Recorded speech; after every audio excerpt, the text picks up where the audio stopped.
독일이 배가 아파 미칠 지경입니다. 이 한마디에 전 세계가 술렁였습니다. 캐나다가 80조 원 규모의 차세대 잠수함 사업을 100년 전통의 독일이 아닌 한국에 안겼기 때문입니다. 표결 결과는 74대 26 한국의 압승이었습니다. 독일 조선소에는 차가운 설계도뿐이었지만 한국의 부두에는 이미 바다를 누비는 실물이 떠 있었습니다. 입찰에 뛰어들었던 일본마저 충격에 빠졌습니다. 우리가 한국에게 밀리다니. 하지만 진짜 충격은 따로 있었습니다. 캐나다가 한국을 선택한 그 결정적 이유가 공개되자 독일은 끝내 할 말을 잃고 말았습니다. 지금부터 그 충격적인 이야기의 전말을 공개합니다. 시작하기 전 구독과 좋아요, 그리고 대한민국 파이팅 댓글로 한국을 응원해주세요. 저는 데이비드 콜린스입니다. 캐나다 국방부 차세대 잠수함 사업단장이었죠. 그리고 그 80조 원짜리 결정에 최종 서명을 한 사람이 바로 저였습니다. 먼저 솔직하게 고백하겠습니다. 처음에 저는 누구보다 한국을 무시했던 사람이었어요. 지금부터 들려드릴 이야기는 1년 전 일입니다. 25년 국방 조달 경력을 가진 제 인생을 통째로 뒤집어 놓은 사건이었죠. 그날 아침, 저는 오타와 국방부 청사 12층 제 사무실에서 창밖을 내려다보고 있었습니다. 11월의 오타와는 잿빛이었어요. 강물 위로 첫눈이 흩날리고 있었고 라디에이터에서 뜨거운 김이 새어나와 유리창에 뿌옇게 성에가 끼었습니다. 손끝으로 그 성에를 문지르자 차가운 물기가 손가락을 적셨죠. 책상 위에는 5개 나라가 제출한 제안서가 두툼하게 쌓여 있었습니다. 독일, 프랑스, 스웨덴, 일본, 그리고 한국. 저는 커피잔을 들어 한 모금 마셨습니다. 식어서 미지근했어요. 솔직히 말하면 저는 이미 마음속으로 답을 정해두고 있었습니다. 독일. 그날 정오, 직속 상관인 로런스 베넷 국방차관이 제 사무실로 들어왔습니다. 노크도 없이 문을 열어젖혔죠. 그는 늘 그런 식이었어요. 50대 후반의 관료로 30년 가까이 정부에서 잔뼈가 굵은 사람이었습니다. 값비싼 회색 정장에 금태 안경. 그가 들어오자 사무실 공기가 한 단계 차가워지는 것 같았어요. 콜린스 단장. 베넷이 제 책상 앞 의자에 앉으며 말했습니다. 결정은 사실상 끝난 거 아닌가? 독일로. 저는 제안서 더미를 손바닥으로 가볍게 두드렸습니다. 아직 평가 중입니다, 차관님. 절차상 5나라를 모두 검토해야 하니까요. 절차. 베넷이 코웃음을 쳤습니다. 그는 안경을 한번 고쳐 쓰더니 몸을 앞으로 기울였어요. 단장, 우리는 나토 동맹국일세. 독일은 100년 동안 잠수함을 만들어 온 나라야. 전 세계 30개가 넘는 나라에 수출했고 그런 검증된 파트너를 두고 뭘 더 검토한다는 건가? 다른 후보들도 형식적으로는 검토해야 합니다. 형식적으로. 베넷이 제 말을 따라하며 손가락을 책상에 툭툭 두드렸습니다.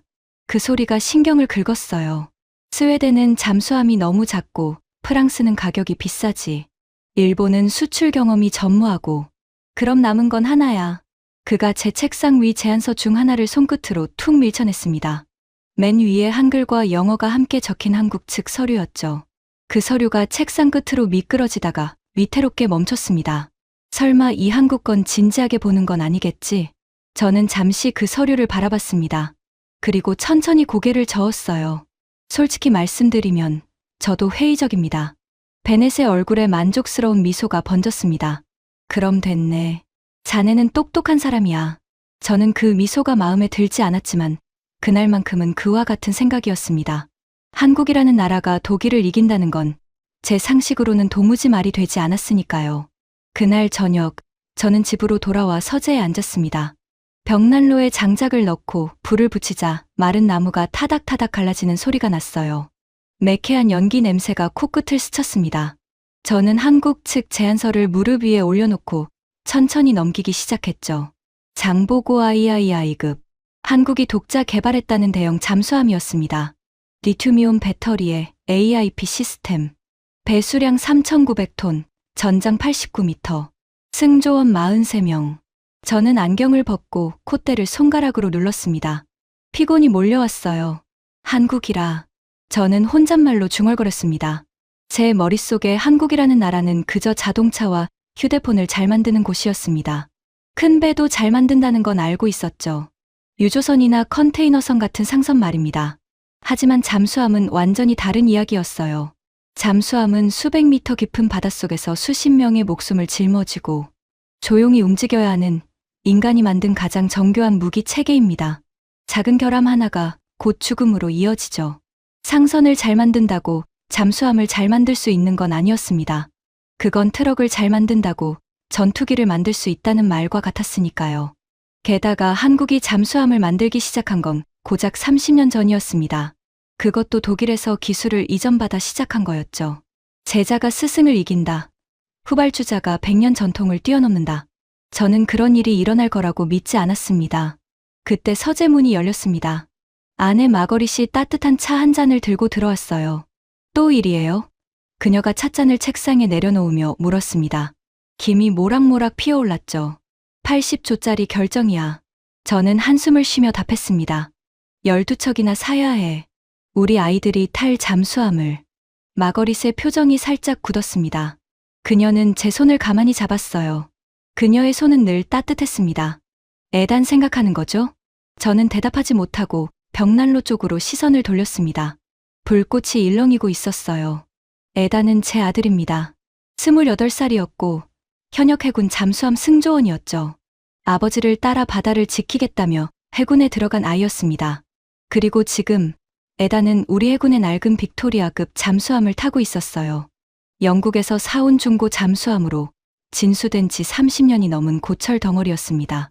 바로 일주일 전이었습니다. 애단에게서 전화가 왔었죠. 아버지. 아들의 목소리가 떨리고 있었습니다. 오늘 또 냉각 시스템이 멈췄어요. 북대서양 한가운데서요. 다행히 큰 사고는 없었지만 정말 무서웠어요. 저는 그날 밤 한숨도 자지 못했습니다. 왜냐하면 19년 전 저는 똑같은 일을 겪었거든요. 그때 저는 막 국방부에 들어온 신참 조달관이었습니다. 그리고 제 형 라이언은 현역 잠수함 부사관이었죠. 형은 저보다 5살 위였고 제가 세상에서 가장 존경하는 사람이었습니다. 어느 겨울밤 형이 탄 잠수함의 배터리실에서 화재가 났습니다. 낡은 납축전지가 과열되면서 폭발한 거였어요. 형은 다른 승조원들을 대피시키다가 끝내 빠져나오지 못했습니다. 형을 포함해 3명이 그 자리에서 목숨을 잃었죠. 저는 형의 관 앞에서 다짐했습니다. 다시는 누구도 낡은 장비 때문에 죽게 만들지 않겠다고. 그래서 저는 완벽주의자가 됐습니다. 모든 서류를 3번씩 검토했고 작은 의심도 그냥 넘기지 않았어요. 사람들은 제가 너무 까다롭다고 했지만 저는 신경 쓰지 않았습니다. 제게는 형의 얼굴이 늘 따라다녔으니까요. 그리고 이제 그 낡은 잠수함을 제 아들이 타고 있었습니다. 여보, 마거릿이 조용히 말했습니다. 이번엔 정말 안전한 걸 골라요. 애단을 위해서. 저는 고개를 끄덕였습니다. 목이 메어 말이 나오지 않았어요. 그날 밤 제 마음속 천칭은 더욱 독일 쪽으로 기울었습니다. 검증된 나라, 동맹국, 100년의 역사. 형을 잃은 제가 믿을 수 있는 건 그런 확실한 것들 뿐이라고 생각했으니까요. 다음 날 아침 저는 베넷 차관에게 보고했습니다. 5 후보 중 독일과 한국 2곳의 조선소를 직접 방문해 최종 실사를 하겠다고요. 베넷의 미간이 찌푸려졌습니다. 한국까지 갈 필요가 있나? 공정성을 위해서입니다. 저는 답했습니다. 어차피 형식적인 절차니까요. 독일을 보고 비교 대상으로 한국도 한번 보겠습니다. 좋아. 베넷이 마지못해 고개를 끄덕였습니다. 그러고는 의미심장하게 덧붙였죠. 하지만 명심하게 단장. 자네가 어떤 결론을 내리든 정답은 이미 정해져 있어. 독일이야. 괜히 일을 복잡하게 만들지 말게. 그건 조언이 아니라 경고였습니다. 저는 그때 알았어야 했어요. 이 결정에는 기술보다 정치가 더 깊이 얽혀 있다는 걸 말입니다. 2주 뒤 저는 베를린행 비행기에 올랐습니다. 첫 방문지는 독일이었어요. 저를 포함한 캐나다 실사단 대부분이 독일을 가장 유력한 후보로 보고 있었습니다. 그러니 이번 방문은 사실상 마지막 확인 절차에 가까웠죠. 베를린 공항에 내리자 TKMS 조선소의 클라우스 베버 이사가 직접 마중을 나와 있었습니다. 50대 초반의 남자로 완벽하게 다린 양복에 빈틈없는 미소를 짓고 있었어요. 그가 손을 내밀며 유창한 영어로 인사했습니다. 콜린스 단장님, 환영합니다. 저희 TKMS를 선택하신 건 탁월한 결정이 될 겁니다. 저는 그 말투가 조금 거슬렸습니다. 아직 아무것도 선택하지 않았는데 그는 이미 계약이 끝난 것처럼 말하고 있었거든요. 하지만 저 역시 독일이 유력하다고 생각하고 있었으니 그냥 미소로 답했습니다. 고급 세단을 타고 킬에 있는 조선소로 향하는 동안 베버는 쉴 새 없이 자랑을 늘어놓았습니다. 단장님도 아시다시피 저희는 100년 전통을 자랑합니다. 잠수함이라는 무기 체계를 사실상 완성한 게 바로 독일이죠. 다른 나라들은 그저 저희를 흉내낼 뿐입니다. 그가 창밖을 가리키며 덧붙였어요. 특히 요즘 한국이 시끄럽던데. 단장님, 솔직히 말씀드려도 될까요? 한국은 30년 전까지만 해도 저희 발밑에서 기술을 배우던 학생입니다. 학생이 스승을 이길 수 있겠습니까? 상선이나 만들던 사람들이 잠수함을 안다고요? 어불성설이죠. 베버가 가볍게 웃었습니다. 그 웃음에는 노골적인 비웃음이 묻어 있었어요. 그런데 묘하게도 그 순간 제 마음 한구석이 불편해졌습니다. 그건 제가 어제까지 했던 생각과 정확히 똑같은 말이었거든요. 다른 사람의 입에서 들으니 어쩐지 추하게 들렸습니다. 조선소에 도착하자 성대한 환영 행사가 기다리고 있었습니다. 독일 해군 관계자들, TKMS 임원들, 심지어 독일 국방부 차관까지 나와 있었죠. 그들은 이 계약을 따내기 위해 총력을 기울이고 있는 게 분명했습니다. 회의실로 안내받아 프레젠테이션을 들었습니다. 거대한 스크린에 화려한 3차원 그래픽이 펼쳐졌어요. 타입 212CD 잠수함의 영상이었습니다. 매끈한 선체가 푸른 바닷속을 가르며 나아가는 장면. 최신 리튬이온 배터리, AIP 시스템, 최첨단 전투 체계. 모든 게 완벽해 보였습니다. 베버가 자신감 넘치는 목소리로 설명을 마쳤습니다. 이것이 차세대 잠수함의 표준입니다. 나토 규격에 완벽히 부합하고 캐나다 해군이 요구하는 모든 조건을 충족합니다. 저는 고개를 끄덕이며 들었습니다. 확실히 인상적이었거든요. 하지만 25년간 조달 일을 하면서 배운 게 하나 있었어요. 화면 속 그래픽은 거짓말을 할 수 있다는 겁니다. 중요한 건 실물이었죠. 베버 이사님, 제가 입을 열었습니다. 실제 함정을 볼 수 있을까요? 직접 제 눈으로 확인하고 싶습니다. 순간 베버의 미소가 아주 미세하게 흔들렸습니다. 0.5초도 안 되는 짧은 순간이었지만 저는 놓치지 않았어요. 25년간 협상 테이블에서 단련된 눈이었으니까요. 아, 그게 말입니다. 베버가 서류를 뒤적이며 답했습니다. 타입 212CD는 현재 건조 초기 단계입니다. 용고를 막 안착시킨 상황이죠. 완성된 함정은 아직 없습니다. 저는 잠시 그를 바라봤습니다. 건조 초기 단계라고요? 그럼 언제 완성됩니까? 계획상으로는 2년 후쯤 첫 함정이 진수될 예정입니다. 물론 캐나다 사양으로 맞춤 제작하면 시간이 좀 더 필요하겠지만요. 저는 속으로 계산했습니다. 2년, 거기에 맞춤 제작까지 하면 3년. 그동안 제 아들은 계속 그 낡은 잠수함을 타야 한다는 뜻이었죠. 그렇다면 가격과 납기는 확정할 수 있습니까? 제가 물었습니다. 캐나다는 정해진 기한 안에 12척이 모두 필요합니다. 베버가 다시 한번 미묘한 표정을 지었습니다. 그러고는 외교적인 미소를 띠며 답했어요. 단장님, 정확한 가격은 최종 사양이 확정된 후에 산출됩니다. 하지만 저희는 최선을 다해 일정에 맞추도록 노력하겠습니다. 최선을 다하겠다. 저는 그 말이 정말 싫었습니다. 군과 함께 25년을 보내며 배운 게 있다면 최선을 다하겠다는 말은 보통 제대로 안 될 수도 있다는 뜻이라는 거였으니까요. 저는 확답이 필요했습니다.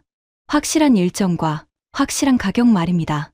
조선소 투어가 이어졌습니다.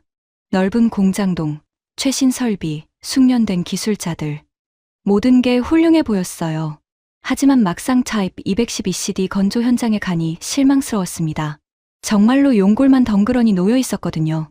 차가운 강철 골조가 거대한 도크 바닥에 놓여 있었고 그 위로 겨울 바람이 휑하고 지나갔습니다. 한 독일 엔지니어가 빈 공간을 가리키며 설명했어요. 이 부분이 배터리가 들어갈 구획입니다. 저기가 어뢰 발사관이 설치될 자리고요. 하지만 그건 전부 도면 위의 이야기일 뿐이었습니다. 실제로 작동하는 건 아무것도 볼 수 없었어요. 저는 텅 빈 도크를 둘러보며 등골이 서늘해지는 걸 느꼈습니다. 19년 전 형이 탔던 잠수함도 그랬습니다. 영국이 보장했었죠. 검증된 함정이라고 문제 없다고. 하지만 막상 받고 보니 결함투성이 중고였습니다. 그래서 형이 죽었어요. 누군가의 보장과 약속만 믿고 방심한 대가였습니다. 저는 다시는 그런 실수를 하고 싶지 않았습니다. 이번엔 제 눈으로 직접 확인하고 싶었어요. 작동하는 실물을 말입니다. 그날 저녁 호텔로 돌아와 마거릿에게 전화를 걸었습니다. 독일은 어땠어요? 아내가 물었습니다. 저는 한참을 망설이다가 답했어요. 좋아 보이긴 했어. 그런데 뭔가 찝찝해. 실물이 없어. 전부 설계도뿐이야. 가격도, 일정도 확답을 안 해주더군. 수화기 너머로 마거릿이 잠시 침묵했습니다. 그러고는 조용히 말했어요. 당신 직감을 믿어요. 19년 전 그 일 이후로 당신은 늘 신중했잖아요. 확실하지 않으면 결정하지 마세요. 전화를 끊고 침대에 누웠지만 잠이 오지 않았습니다. 천장을 바라보며 저는 독일에서 본 것들을 곱씹었어요. 화려한 프레젠테이션, 100년 전통이라는 자부심, 나토 동맹국이라는 명분. 하지만 정작 가장 중요한 게 없었습니다. 작동하는 실물, 확실한 가격, 보장된 일정.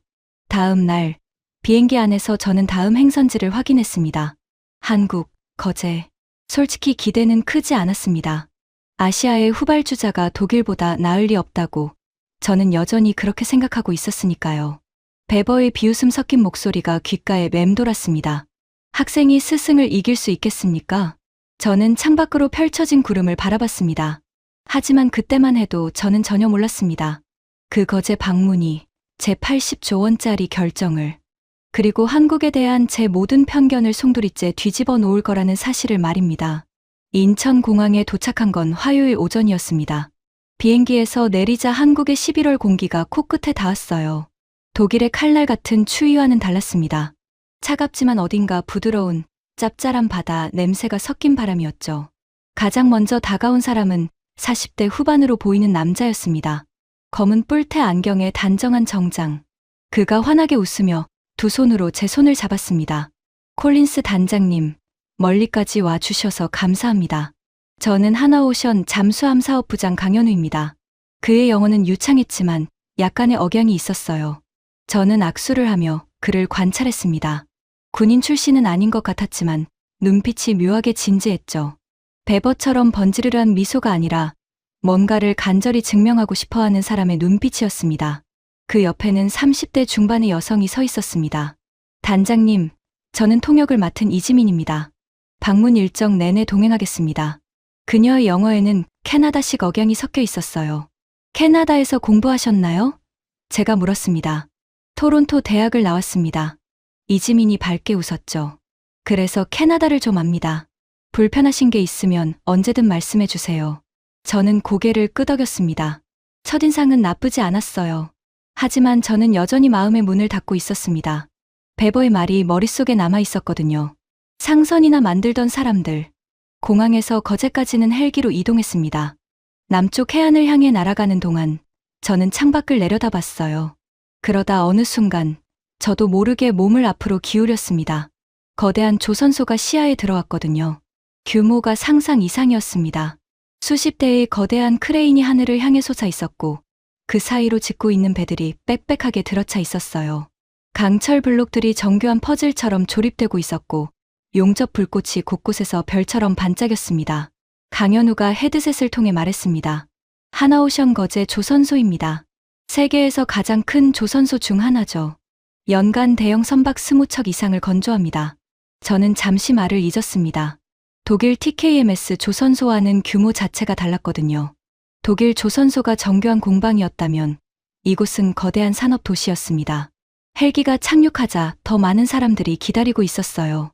그중 50대 중반의 군인이 절도 있게 다가와 경례를 했습니다. 대한민국 해군 박정훈 대령입니다. 정약용함 함장을 맡고 있습니다. 정약용함. 바로 제가 보러 온 장보고 III급 잠수함이었습니다. 박 대령은 군인 특유의 고든 자세를 가지고 있었어요. 그의 눈을 마주하자 저는 묘하게 마음이 놓였습니다. 25년간 군인들을 봐왔거든요. 진짜 군인은 한눈에 알아볼 수 있었습니다. 박정훈은 진짜였어요. 회의실로 안내받았습니다. 간단한 차와 함께 브리핑이 시작됐죠. 그런데 독일과는 분위기부터 달랐습니다. 화려한 3차원 그래픽 대신 강현우는 실제 사진들을 띄웠어요. 푸른 바다 위에 떠있는 검은 잠수함, 부두에 정박한 거대한 선체, 내부에서 작업하는 승조원들. 이것이 정약용함입니다. 강현우가 말했습니다. 작년에 진수했고 현재 대한민국 해군이 실전 배치해 운용 중입니다. 배수량 3,900톤, 전장 89m, 리튬이온 배터리와 AIP 시스템을 장착했습니다. 저는 사진을 뚫어지게 바라봤습니다. 그건 그래픽이 아니었어요. 실제로 존재하는 살아 움직이는 잠수함이었습니다. 가장 중요한 건 실전 검증입니다. 강현우가 차분하게 말을 이었어요. 지난해 북태평양에서 34일 연속 자망 훈련을 성공적으로 마쳤습니다. 디젤 잠수함으로는 세계 최장 기록이죠. 34일. 저는 속으로 멈칫했습니다.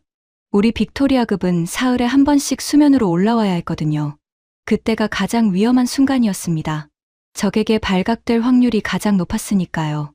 그런데 34일 연속 자망이라면 그건 완전히 다른 차원의 이야기였습니다. 하지만 저는 티를 내지 않았어요. 대신 가장 날카로운 질문을 던졌습니다. 리튬이온 배터리의 안전성은 어떻습니까? 폭발 위험이 있지 않습니까? 그 순간 19년 전 형의 얼굴이 떠올랐습니다. 배터리 화재로 형을 잃었던 그 밤이요. 제 목소리가 저도 모르게 조금 굳어 있었을 겁니다. 강현우는 잠시 저를 바라봤습니다. 그러고는 진지하게 답했어요. 단장님, 안전이 저희의 최우선입니다. 3중 안전 장치를 설계했습니다. 과열 감지 센서, 자동 냉각 시스템, 그리고 비상 차단 장치까지요. 100마디 말보다 직접 보여드리겠습니다. 직접 보여드린다. 독일에서는 한 번도 듣지 못한 말이었습니다. 저는 그 말에 마음이 조금 움직이는 걸 느꼈어요. 하지만 여전히 의심을 거두지 않았습니다. 말은 누구나 할 수 있으니까요. 가격과 일정은요? 제가 물었습니다. 강현우가 서류를 꺼냈습니다. 독일과 달리 거기엔 명확한 숫자가 적혀 있었어요. 12척, 총 80조 원 규모입니다. 30년간의 유지 보수와 기술 지원까지 포함된 금액이죠. 그리고 납기는 확약입니다. 약속드린 기한 안에 12척 모두 인도하겠습니다. 저는 눈을 가늘게 떴습니다. 확약이라고요? 어떻게 보장할 수 있습니까? 한국 조선업의 가장 큰 강점이 바로 납기 준수입니다. 강현우가 자신 있게 답했어요. 그러고는 데이터를 보여줬습니다. 한국 조선소의 납기 준수율은 97%가 넘습니다. 유럽 조선소 평균이 68%인 것과 비교하면 큰 차이죠. 97대 68점. 저는 그 숫자를 한참 바라봤습니다. 그건 단순한 통계가 아니었어요. 약속을 지키는 나라와 약속만 하는 나라의 차이였습니다. 브리핑이 끝나고 강현우가 자리에서 일어섰습니다. 단장님, 이제 정약용함에 직접 탑승하실 수 있습니다. 준비되셨습니까? 저는 고개를 끄덕였습니다. 사실 그게 제가 여기까지 온 이유였으니까요. 부두로 향하는 길이었습니다. 겨울 햇살이 바다 위에서 잘게 부서지고 있었어요. 갈매기 울음소리가 멀리서 들려왔고 코끝으로 짭짤한 갯내음과 기름 냄새가 동시에 밀려왔습니다. 그리고 모퉁이를 돌자 정약용함이 눈앞에 나타났습니다. 저는 그 자리에 멈춰 섰어요. 숨이 턱 막히는 것 같았습니다. 검은 선체가 햇빛을 받아 매끈하게 빛나고 있었습니다. 길이 89m의 거대한 몸체가 마치 잠든 고래처럼 부두에 떠 있었죠. 유선용 디자인은 위협적이면서도 아름다웠습니다. 독일에서는 차가운 강철 골조만 봤습니다. 텅 빈 도크에 놓인 용골 말이죠. 그런데 여기엔 완성된 실물이 있었습니다. 그것도 이미 바다를 누비고 있는 함정이. 저는 천천히 함교로 향했습니다. 가파른 사다리를 내려가 해치를 통과하는 순간 독특한 냄새가 코를 찔렀어요. 새 페인트와 윤활유, 그리고 전자 장비 특유의 미세한 금속 냄새. 25년간 잠수함을 드나든 제게는 익숙한 향이었습니다. 그건 살아있는 함정의 냄새였죠. 내부는 깨끗했고 무엇보다 작동하고 있었습니다. 계기판의 불빛들이 일정한 리듬으로 깜빡였고 컴퓨터 화면들이 실시간 데이터를 표시하고 있었어요. 승조원들이 각자의 자리에서 분주하게 움직였습니다. 독일에서 본 도면 위의 상상이 아니라 실제로 숨쉬고 있는 잠수함이었죠. 박정훈 대령이 함내를 안내했습니다. 이쪽이 조타실입니다. 최신 디지털 시스템을 탑재했죠. 저는 조타석에 앉아봤습니다. 의자가 몸에 딱 맞게 감겼어요. 인간공학적으로 정교하게 설계된 게 느껴졌습니다. 손잡이의 각도, 화면의 위치, 버튼의 배열까지. 누군가 오랫동안 고민한 흔적이 곳곳에 배어 있었죠. 승조원은 몇 명입니까? 제가 물었습니다. 43명입니다. 박정훈이 답했어요. 기존 잠수함보다 훨씬 적죠. 자동화 덕분입니다. 저는 고개를 끄덕였습니다. 적은 인원으로 더 효율적으로 운영한다는 뜻이었습니다. 승조원이 적다는 건 위급 상황에서 지켜야 할 목숨도 그만큼 줄어든다는 의미이기도 했죠.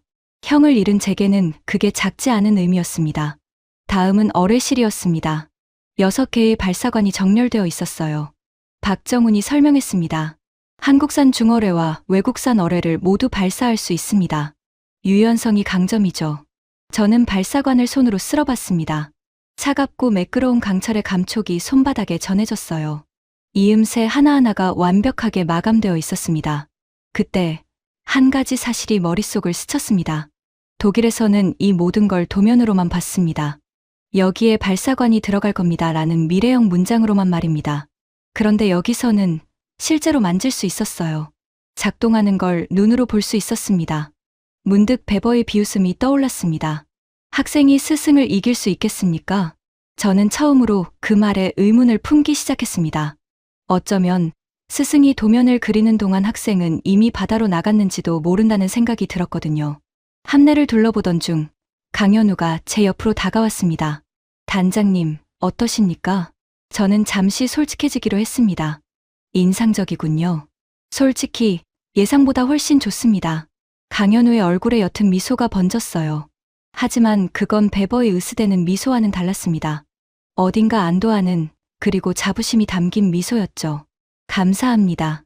저희는 말이 아니라 실력으로 증명하고 싶었습니다. 보여드리는 게 가장 정직한 방법이니까요. 저는 그 말을 곱씹었습니다. 보여드리는 게 가장 정직한 방법. 25년간 수많은 영업맨을 만났지만 이런 말을 하는 사람은 처음이었어요. 하지만 아직 제 마음을 완전히 흔든 건 아니었습니다. 진짜 시험은 그 다음에 기다리고 있었거든요. 6장. 배터리실에서 한 곳 더 보고 싶은 데가 있습니다. 제가 말했습니다. 강현우가 고개를 끄덕였어요. 어디든 말씀하십시오. 배터리실입니다. 순간 함내의 짧은 침묵이 흘렀습니다. 강현우와 박정훈이 잠시 시선을 교환했죠. 제 목소리에서 뭔가를 느꼈는지도 모릅니다. 저는 애써 담담한 척했지만 손끝이 미세하게 떨리고 있었어요. 배터리실.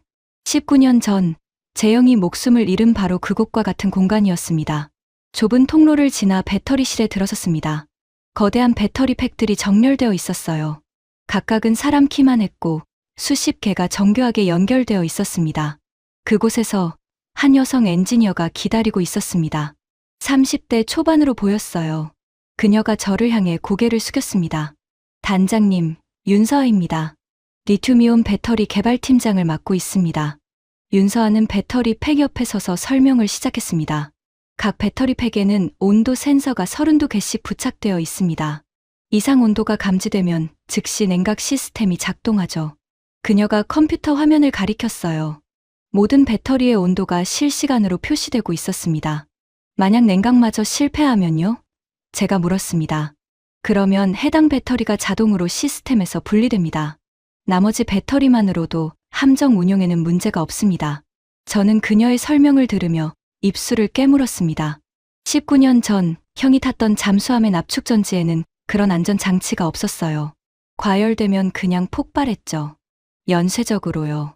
그래서 형이 그리고 2명의 동료가 그 자리에서 빠져나오지 못했습니다. 말로는 무엇이든 그럴듯하게 들렸어요. 하지만 저는 더 이상 말을 믿지 않았습니다. 직접 테스트해 볼 수 있습니까? 제가 물었습니다. 윤서아가 놀란 표정을 지었어요. 테스트요?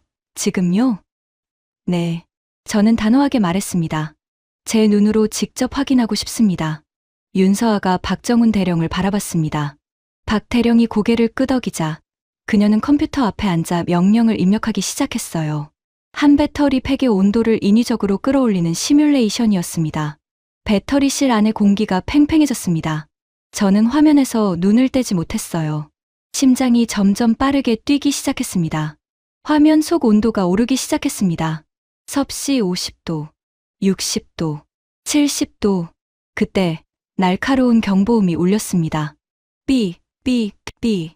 그 소리가 좁은 배터리실 벽에 부딪혀 울렸어요. 제 등줄기로 식은땀이 흘렀습니다. 19년 전 그 밤의 소리가 귓가에 겹쳐 들리는 것 같았거든요. 그러자 즉시 냉각팬이 돌아가는 묵직한 소리가 들렸습니다. 위잉. 화면 속 온도가 떨어지기 시작했어요. 만약 냉각이 안 되면요? 저는 떨리는 목소리로 다시 물었습니다. 윤서아는 멈추지 않았습니다.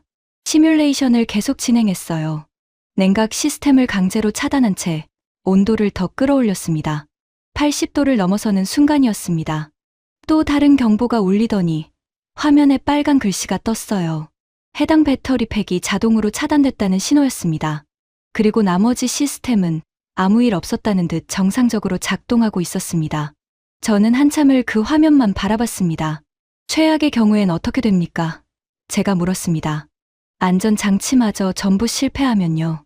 윤서아가 다른 영상을 재생했습니다. 실제 극한 테스트 영상이었어요. 모든 안전장치를 강제로 무력화시킨 상태에서 배터리에 불이 붙는 장면이었습니다.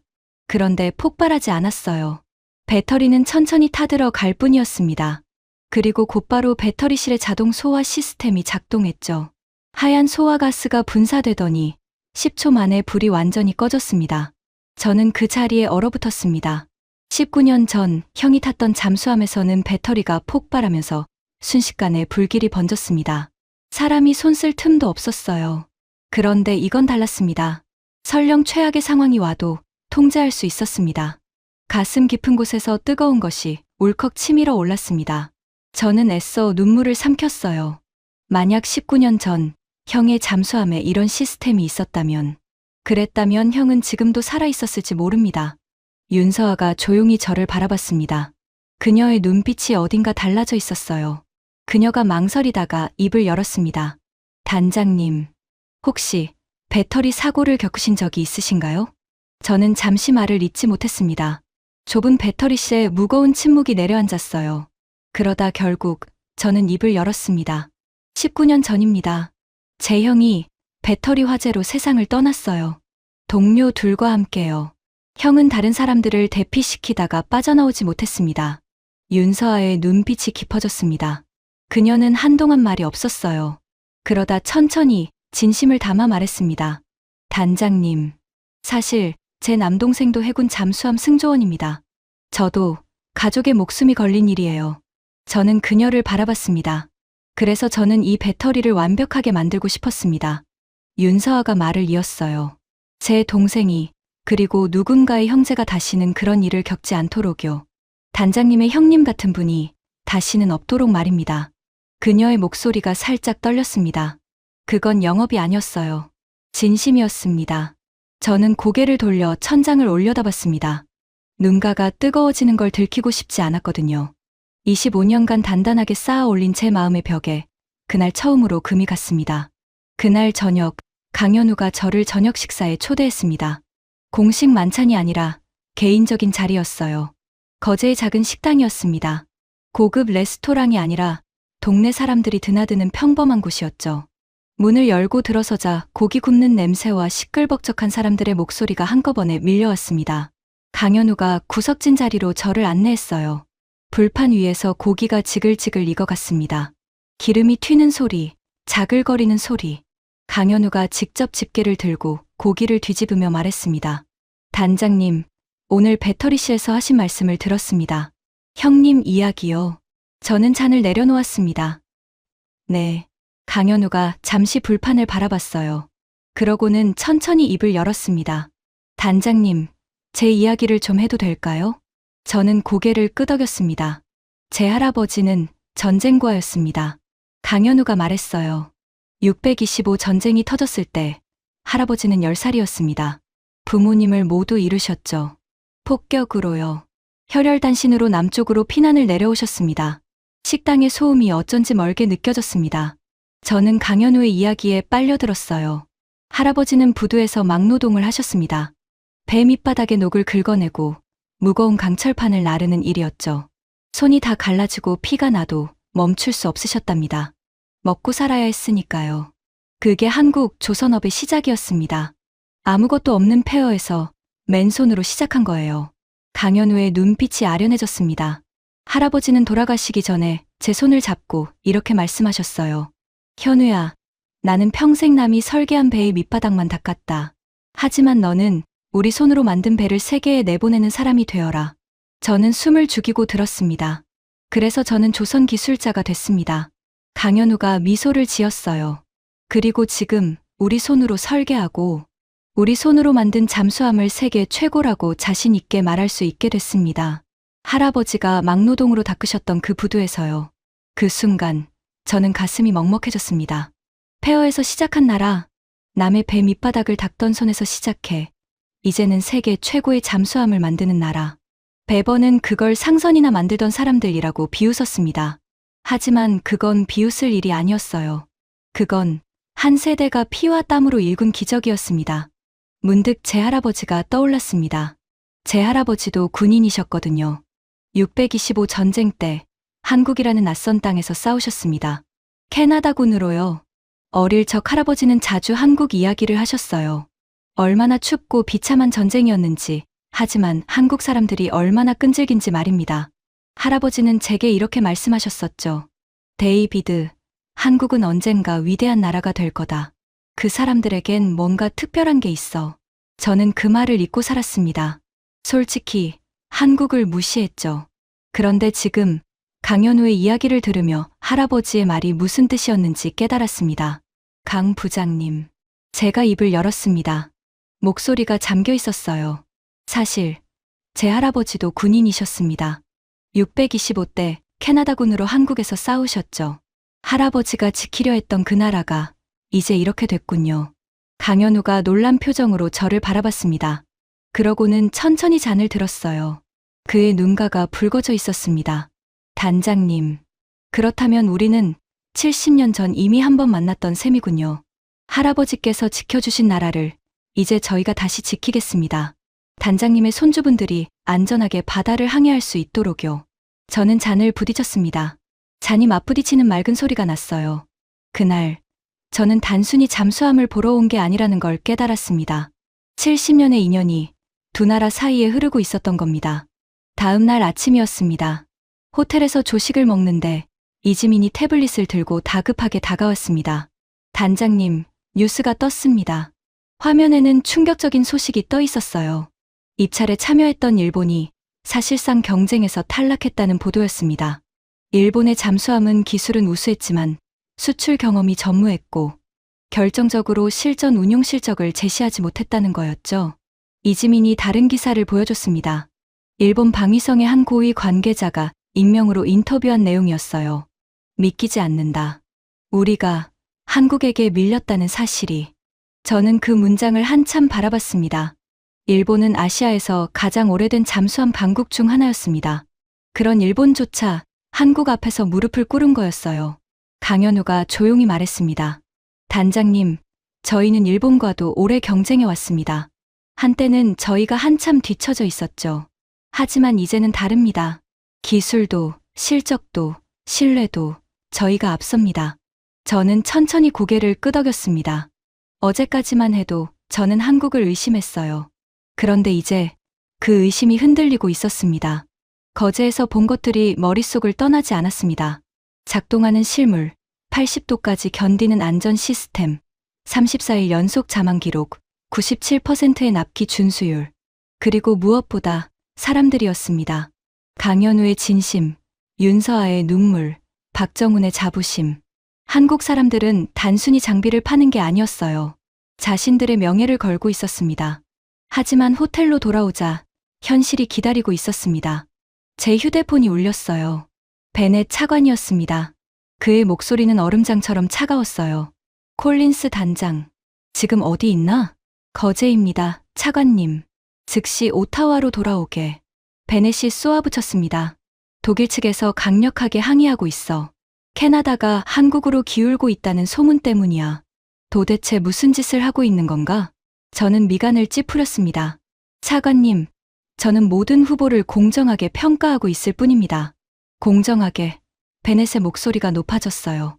총리까지 들먹이면서 한국에 가놓고 공정하다고? 독일은 나토 동맹국이야. 정치적으로 생각하란 말일세. 한국은 나토 회원국도 아니지 않나. 전화가 뚝 끊겼습니다. 거의 동시에 또 다른 메시지가 도착했어요. 클라우스 베버였습니다. 콜린스 단장님, 한국이 마음에 드셨나 봅니다. 하지만 충고하건대 신중하시는 게 좋습니다. 검증되지 않은 기술은 위험하니까요. 그리고 단장님, 한 번 더 말씀드리지만 학생은 결국 학생일 뿐입니다. 저는 그 메시지를 읽고 헛웃음이 나왔습니다. 학생은 결국 학생일 뿐이다. 그런데 그 학생은 이미 바다로 나가 34일을 버텼습니다. 정작 스승은 텅 빈 도크에서 도면만 그리고 있었고요. 압박이 사방에서 들어왔습니다. 캐나다 언론에서도 기사가 나기 시작했어요. 캐나다, 전통적 우방 독일 버리고 한국 택하나. 정치적으로 민감한 사안이 되어버린 거였습니다. 저는 머리가 지끈거렸습니다. 기술적으로는 한국이 분명히 앞섰어요. 하지만 정치가 그 명백한 사실을 짓누르고 있었습니다. 그날 저녁, 저는 강현우에게 솔직하게 털어놓았습니다. 강 부장님, 상황이 좋지 않습니다. 독일이 총공세를 펼치고 있어요. 나토 카드를 꺼내 들었습니다. 기술적으로는 한국이 앞서지만 정치가 발목을 잡고 있습니다. 강현우는 잠시 침묵했습니다. 그러고는 차분하게 말했어요. 단장님, 한 가지 방법이 있습니다. 무엇입니까? 잠시만 기다려 주십시오. 본사, 그리고 정부와 상의해 보겠습니다. 이틀 후 놀라운 소식이 전해졌습니다.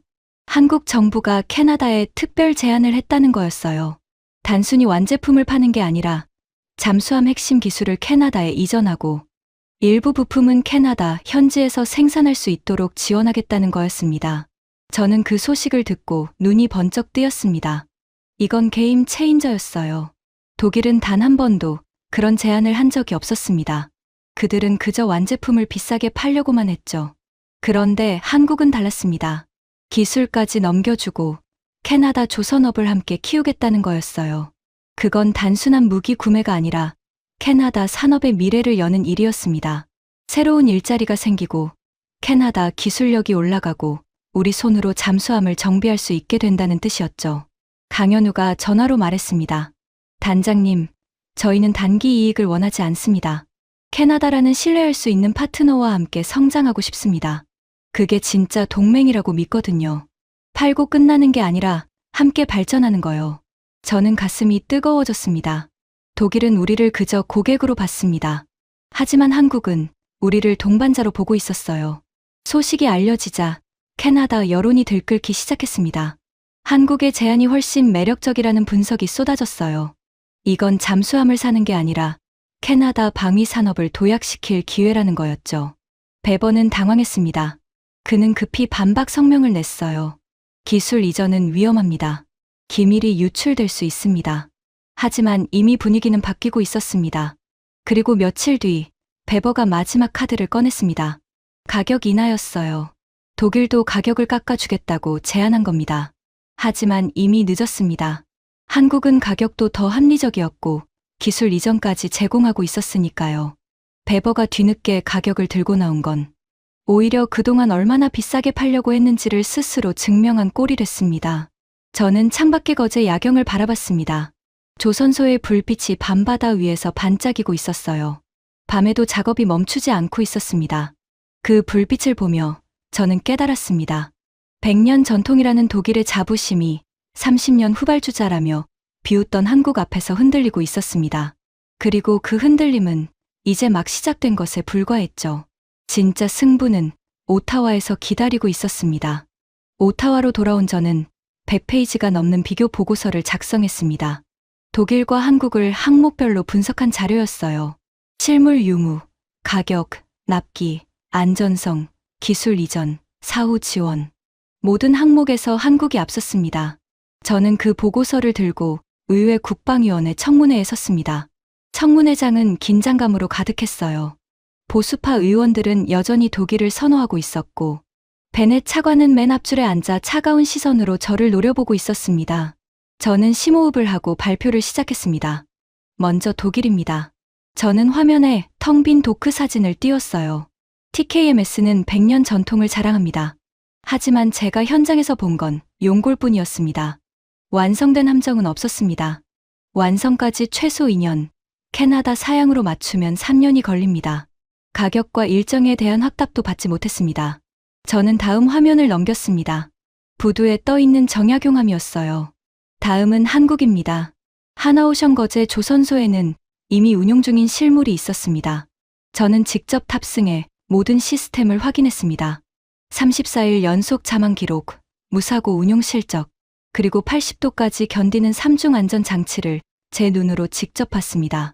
한 보수파 의원이 저를 가로막았습니다. 하지만 단장, 독일은 검증된 동맹국 아닙니까? 설계도만으로도 신뢰할 수 있지 않습니까? 저는 고개를 저었습니다.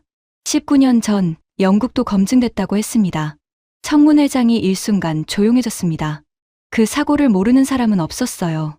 제 형이 그 검증됐다는 잠수함의 배터리 화재로 목숨을 잃었습니다. 제 목소리가 가늘게 떨렸습니다. 누군가의 보장과 약속만 믿고 실물을 확인하지 않은 대가였습니다. 저는 다시는 그런 실수를 하지 않을 겁니다. 저는 도면이 아니라 실물을 믿습니다. 그때 베넷 차관이 자리에서 일어났습니다. 단장, 감정에 호소하지 마시오. 그가 날카롭게 말했어요. 이건 정치적 문제요. 독일은 나토 동맹국이고 한국은 회원국도 아니오. 한국을 선택하면 우리는 나토 안에서 고립될 거요. 동맹의 신뢰를 저버리는 셈이란 말이오. 저는 그를 똑바로 바라봤습니다. 차관님, 동맹은 중요합니다. 하지만 우리 승조원의 목숨보다 중요하진 않습니다. 그 순간 방청석에 앉아있던 한 의원이 손을 들었습니다. 40대 초반의 한국계 캐나다인 의원, 그레이스 한이었어요. 그녀가 단호한 목소리로 말했습니다. 차관님, 편견을 거두십시오. 한국 조선업은 현재 세계 1위입니다. 그리고 이 계약은 단순한 무기 구매가 아닙니다. 한국은 기술 이전과 현지 생산까지 제안했습니다. 우리 캐나다 방위 산업을 함께 키우겠다는 겁니다. 독일은 그런 제안을 단 한 번도 한 적이 없습니다. 베넷의 얼굴이 불그락푸르락했습니다. 그가 반박하려 했지만 그레이스 한이 말을 이었어요. 차관님께서는 자꾸 동맹을 말씀하십니다. 하지만 진짜 동맹은 우리를 고객으로 보는 나라가 아니라 동반자로 보는 나라입니다. 누가 진짜 우리 편인지 숫자가 말해줄 겁니다. 청문회장의 공기가 바뀌기 시작했습니다. 조롱하던 얼굴들이 진지해졌어요. 표결은 일주일 뒤로 정해졌습니다. 그 일주일 동안 독일은 마지막 총공세를 펼쳤습니다. 독일 국방장관이 직접 오타와로 날아왔고 베버는 기자 회견을 열어 한국을 깎아내렸습니다. 베넷 차관은 국방위원들을 일일이 만나 한국을 선택하면 나토에서 고립된다고 협박했죠. 끝까지 한치의 물러섬도 없었습니다. 마침내 표결 날이 밝았습니다. 오타와 의회 본회의장은 인산인해였어요. 80조 원, 캐나다 역사상 최대 방위 사업의 운명이 결정되는 날이었으니까요. 국내외 언론이 모두 몰려들었습니다. 저는 맨 앞자리에 앉아 주먹을 꽉 쥐었어요. 손바닥에 땀이 배어 있었습니다. 제 아들 에단의 미래가, 수천 명 승조원의 목숨이 이 한 번의 표결에 달려 있었거든요. 의장이 선언했습니다. 지금부터 차세대 잠수함 사업 우선 협상 대상자 선정 표결을 시작하겠습니다. 후보는 독일 TKMS, 그리고 한국 하나오션입니다. 전자투표가 시작됐습니다. 1분이 영원처럼 느껴졌어요. 저는 숨조차 제대로 쉬지 못했습니다. 심장이 귓가에서 쿵쿵 울렸죠. 옆자리에 앉은 그레이스 한도 두 손을 꼭 맞잡고 있었습니다. 그리고 대형 전광판에 숫자가 떴습니다. 찬성 74점, 반대 26점. 하나오션의 압승이었습니다. 순간 본회의장이 함성으로 가득 찼습니다. 박수가 터져 나왔고 카메라 플래시가 폭죽처럼 터졌어요. 그레이스 한이 두 손으로 입을 막은 채 눈물을 글썽였습니다. 저는 그 자리에서 길게 숨을 내쉬었습니다. 19년 동안 가슴을 짓누르던 무언가가 그제야 조금 가벼워지는 것 같았어요. 저는 고개를 돌려 베넷 차관 쪽을 봤습니다. 그의 얼굴은 잿빛으로 굳어 있었어요. 그는 끝내 아무 말도 하지 못한 채 서류를 챙겨 자리를 떠났습니다. 사과도 인정도 없었습니다. 그는 끝까지 그런 사람이었죠. 그리고 베버는 그날 밤 곧바로 베를린행 비행기에 올랐습니다. 나중에 들은 이야기로는 독일 측 반응이 가관이었다고 합니다. 100년 전통이 30년 후발주자에게 졌다는 사실을 받아들이지 못했다더군요. 한 독일 관계자는 이렇게 말했답니다. 한국에 졌다는 게 배가 아파 미칠 지경이다. 저는 그 말을 전해 듣고 베버가 했던 말을 떠올렸습니다. 학생은 결국 학생일 뿐입니다. 그런데 그 학생이 스승을 완전히 넘어섰습니다. 도면이 아니라 실물로, 약속이 아니라 실적으로요. 표결이 끝나고 저는 즉시 강현우에게 전화를 걸었습니다. 강 부장님, 됐습니다. 한국이 선정됐습니다. 수화기 너머로 강현우의 목소리가 떨렸어요. 정말입니까? 단장님, 감사합니다. 정말 감사합니다.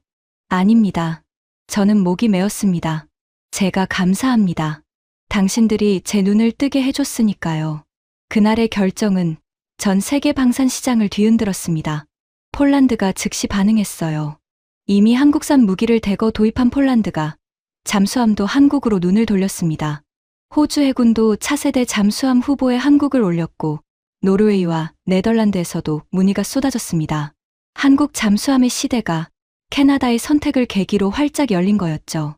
저는 그 모습을 지켜보며 뿌듯했습니다. 제 선택이 옳았다는 게 하나씩 증명되고 있었으니까요. 그날 밤, 저는 집으로 돌아와 서재에 앉았습니다.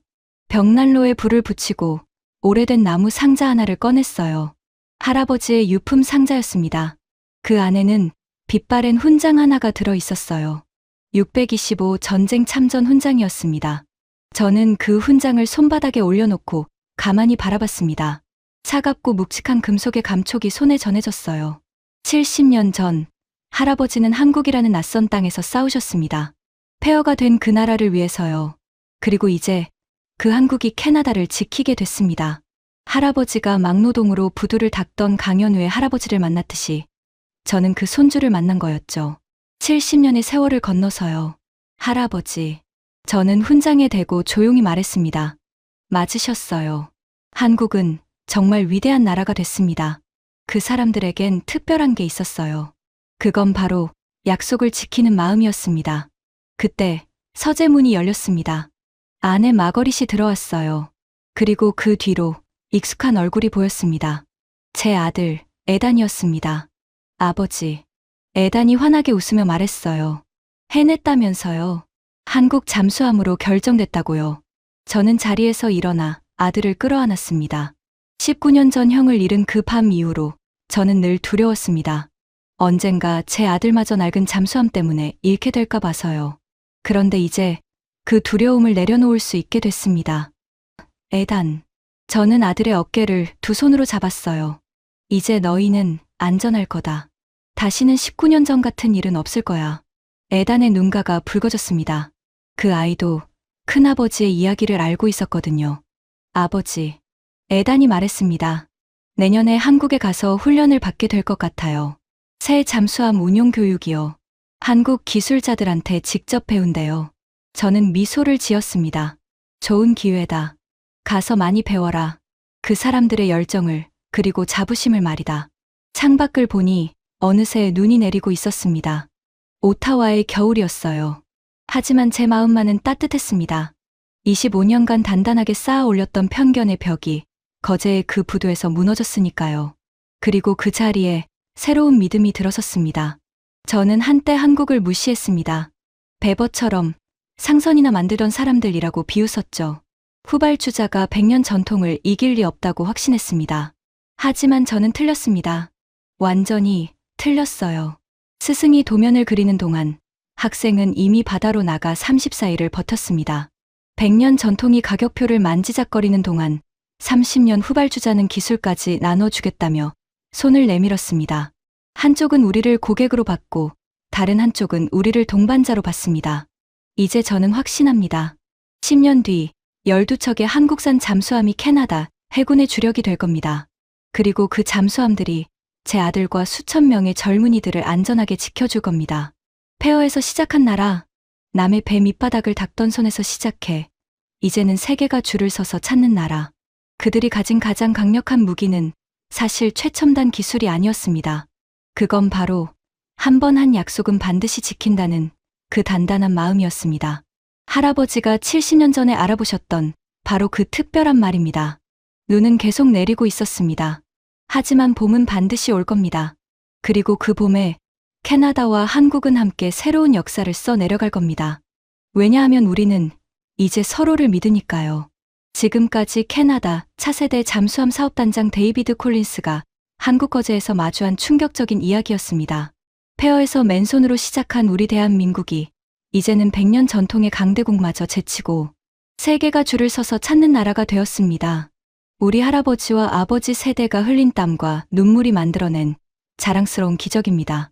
이 가슴 벅찬 이야기가 더 많은 분들에게 닿을 수 있도록 널리 공유해 주세요. 작은 응원이 큰 변화를 만듭니다. 구독과 좋아요도 부탁드립니다. 지금까지 감동테라였습니다. 감사합니다.